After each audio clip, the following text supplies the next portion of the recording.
So this is again, As It Is, Volume 2 by Tulku Rinpoche, translated by Erik Pema Kunsang.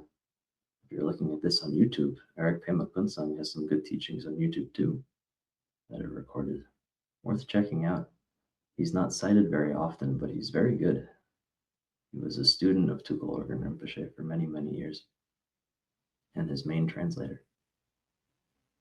So this is the student Q&A in the section Dining with Indra. And so here a student is asking, how do I maintain the state of awareness without losing the view or falling into shamatha? Well, that's a good question already, isn't it? The student already knows not to fall into shamatha. Yeah, the Dzogchen practice is not the normal Sutrayana kama biting. For one, there's no focus on an object. And for two, there's a natural wakefulness that already produces itself and doesn't need cultivation in any way. So the practice here is, again, just tuning into that natural wakefulness again and again and again, in short moments many times. And so Tulku Orgyen Rinpoche answers by saying, the Buddha was asked by Ananda, please tell me how to keep the view of emptiness. I am having a hard time, not only mentally, but also physically, in terms of breathing and so on. It is not an easy thing to keep the view of emptiness. Ananda continued, if I focus, I get really tight, and it becomes very difficult. But if I relax, I forget and start to think of other things. What should I do? So Rinpoche says, the Buddha said, you used to know how to play the sitar. Is that correct? And Ananda says, yes, I knew that very well. So the Buddha continued, how did you get the perfect sound from each string? Was it by tightening it especially tight or by leaving it slack? Ananda replied, no, neither by tightening it nor by loosening it, but by keeping a perfect balance in between. So the Buddha said, well then, you already know. That is exactly how to maintain the view of emptiness. Ananda said, I understand. Rinpoche says, if we totally let go, we become forgetful. And if we tighten too hard on the focus, we create both physical and mental difficulties. So we're still in the realm of effort here, right? This is talking about what happens with conceptual mind. If conceptual mind doesn't even remember to point itself out, even if you've head pointing out, it's still necessary to remain in awareness again and again, right? And so you point yourself out many times over, maybe non-verbally, maybe just in an instant of remembering. But in the beginning, in our phase 2, it's conceptual mind that can aid with that. So if it's too loose, well, then you just don't remember to do that at all. So Rinpoche says, so just as the Buddha taught is how you should practice. Maybe you know how to play guitar. Do you know how to tune it? What is best, to tighten the strings really tight or to leave them slack? The student says, best is in the middle. Rinpoche says, right. That is how the Buddha taught. If we totally relax and let go, the practice slips away into distraction. We need to focus on that which is like space. But how can you concentrate on space? Try to grab hold of space for a long time. Is there any other result than a tired hand? That is the only thing you achieve. So it is not by tightening, but if you totally let go, you are carried away by distraction, and the practice dissipates. Isn't that true? Instead, do just as Ananda said, not by tightening too much, not by leaving it too slack, but in a balanced way. This is how you should train in emptiness. And so here it seems a different student is asking, are there some tricks practitioners can use to remember to be mindful in between sessions? Like when I'm caught up in my daily life activities, work, and so on. Each time I remember to be mindful, I realize it has been such a long time since I was last aware. It's a little embarrassing for me. I wondered, are there any tricks to apply for remembering? So Rinpoche says, okay, here's a question for you. When you see a little bird eating a piece of grain, it immediately looks up and does like this with its head.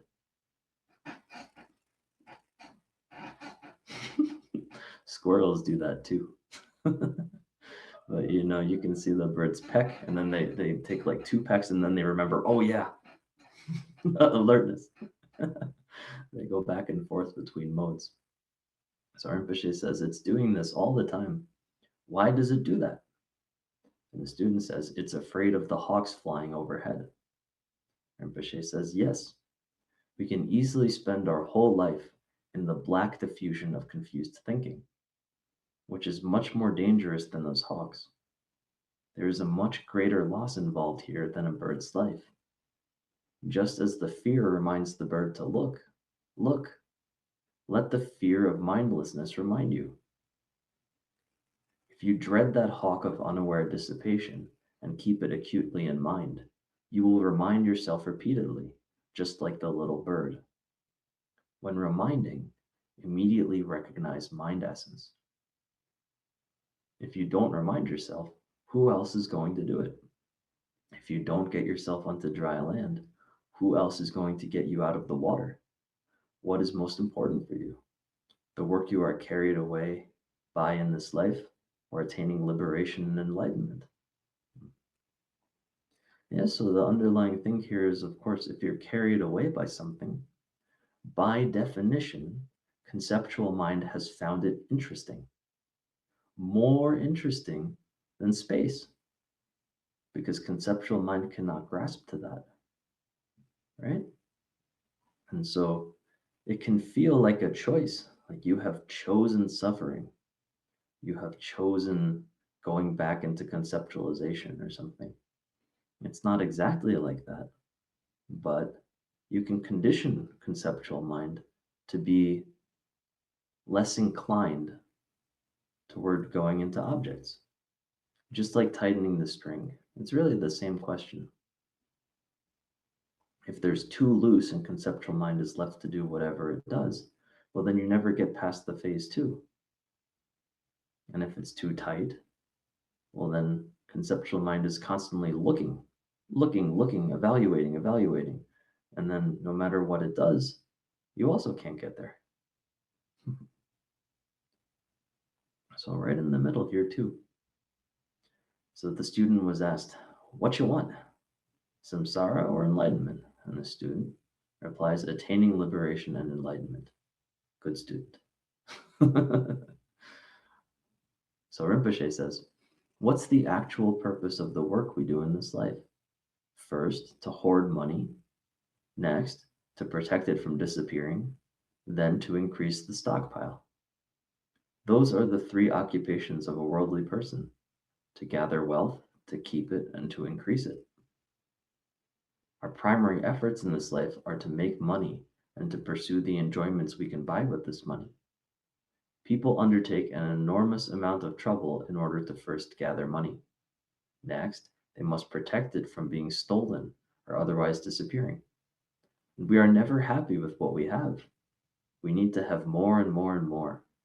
Our investment has to grow. Isn't it true that this activity only makes you continue in samsara? How ridiculous. No amount of capital can buy you enlightenment and liberation. Isn't that 100% true? What is most important to you? Is it more important to get rich or to realize the innate nature through meditation and be totally free from suffering? Usually we are afraid of suffering and hope for pleasure. All this samsaric pleasure and pain, all this hope and fear, what can they do for us? Pleasure can help in this life, but not in the next life or in future lives. The state of samadhi, the recognition of your innate nature and stability in that, can eradicate the pain of suffering for all your future lives.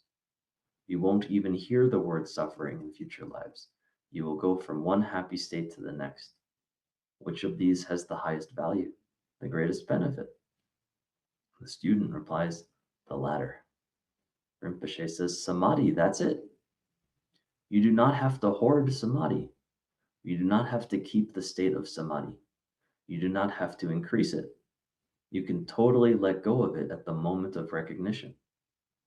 It's like Paltrul Rinpoche said, give up everything. That is to work for the welfare of beings. And so Tulku Orgyen says, don't you have enough food and clothing right now? Your body is healthy, right? Realize that there is nothing more to hoard, nothing more to keep. There is nothing more to increase.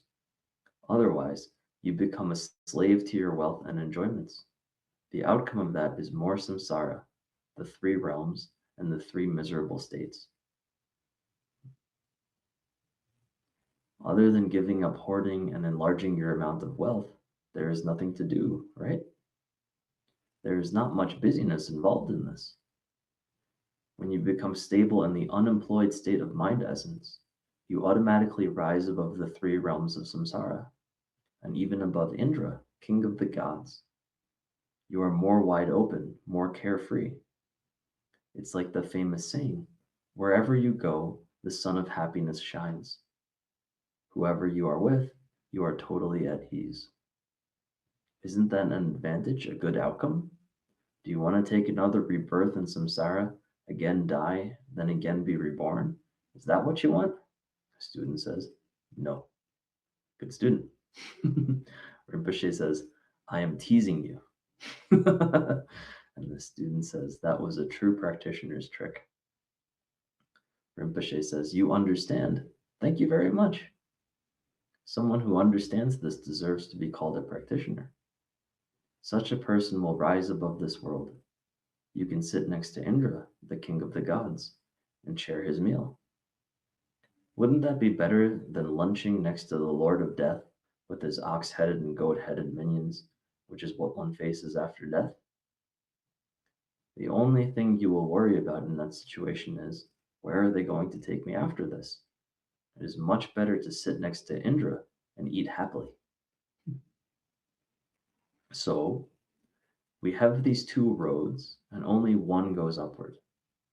I used Indra as an example, but he is still within samsara.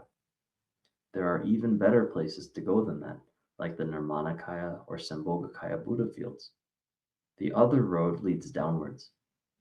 When the ox-headed and goat-headed henchmen of the Lord of Death put their ropes around you and drag you down into the hell of the incessant torment, what will that be like?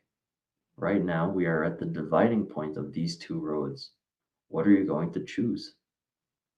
The student says, I want to go upwards. Rinpoche says, well, you have the choice right now. It is in your power to go up if you want, or to go down. Right now, you are at the fork in the road. This is not my invention. This is how all Buddhas and Bodhisattvas teach it to be. The choice is yours. They also say that, alas, there is nothing more foolish than to ignore Dharma practice after having attained the precious human body. That would be like orchestrating one's own defeat, like sponsoring one's own poisoning. It would be like reaching the top of the mountain only to throw oneself into the abyss. Rinpoche says, please practice. As I said earlier, it is much better to dine next to the king of the gods. Yet Indra and the other kings of the gods are still in samsara. To compare Indra to the Buddha is like comparing the little finger with the thumb. There is a difference as wide as the sky. Indra is not enlightened. Through this instruction, we can be enlightened and go beyond the state of Indra, the king of the gods. Bodhisattvas, like us, should aim at Buddhahood. I am teasing you. Yet, while teasing, there is some meaning.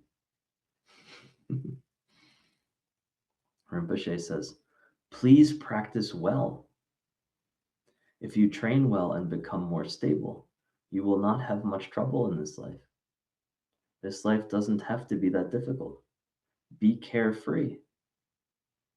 The aims, the tasks, and projects in this life are like dreams, like illusions. An ordinary person gets overwhelmed and depressed when things go bad, and totally carried away by excitement when successful. We do not have to be like that. To be like an ordinary person is difficult, definitely. Poor people have the trouble of being poor. Wealthy people have the problem of being rich. Nobody is happy. Nobody thinks they have enough, ever. Poor people suffer from not having enough. Rich people cannot stay together without being jealous of one another. They also are not happy. Rich people never feel, now I have enough. My uncle, Dorje Tulku, told me, never compare yourself with someone above you because you will never be happy. There will always be someone richer or more powerful, better than you are. Much better to measure yourself against those below you. If you compare yourself with poor people, you think, I'm well off, I am actually okay. Otherwise, you will never be content. My uncle often said, take a lower example, then you are happier. Don't look at someone higher than yourself, you will never be happy. If you want to be happy in this life, compare yourself with beggars. They walk around with one stick and one backpack begging for their food. If you compare yourself with someone like that, you are always content. Okay, I don't know if we would actually practice this. There's no need to compare in the first place. What if you are a beggar? You'll have to find someone below you. Maybe cut off someone's legs so you can point and laugh at them. So the student asks, oh, yeah. Well, it's teaching having enough, being happy with what you have, which is just like avoiding hope and fear. What drives not having enough? It's usually not hope, it's usually fear. Hope is a bit more abstract, but worry. And so that's something you can notice whenever worry is arising or fear is arising. It's a solidification of something, which means if you look at it, it'll vanish. So you can actually rest in contentment. And in the beginning, then you can also exit out from contentment and go back to worrying. And so you get to pick which one do you like better. No one forces it. It's your call. Yeah, nice sip.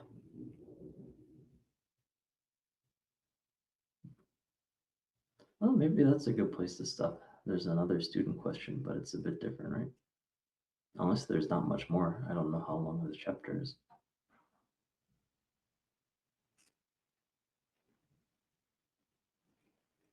Oh, that's plenty. Yeah, this was recorded, Victor. Yeah, she puts the recording in the chat, so you can always check. But if we're reading a text, it's probably recorded.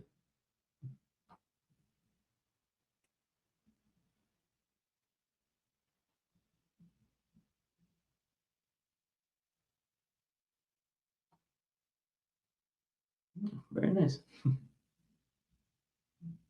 Any comments or questions? Final thoughts?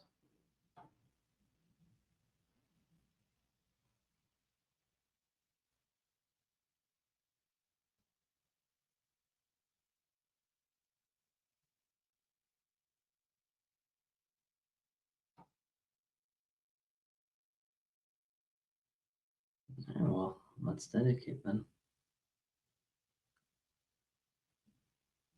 So right now in this presence, there's sentient beings who are suffering. Let's bring them to mind and be with them in a moment of silence.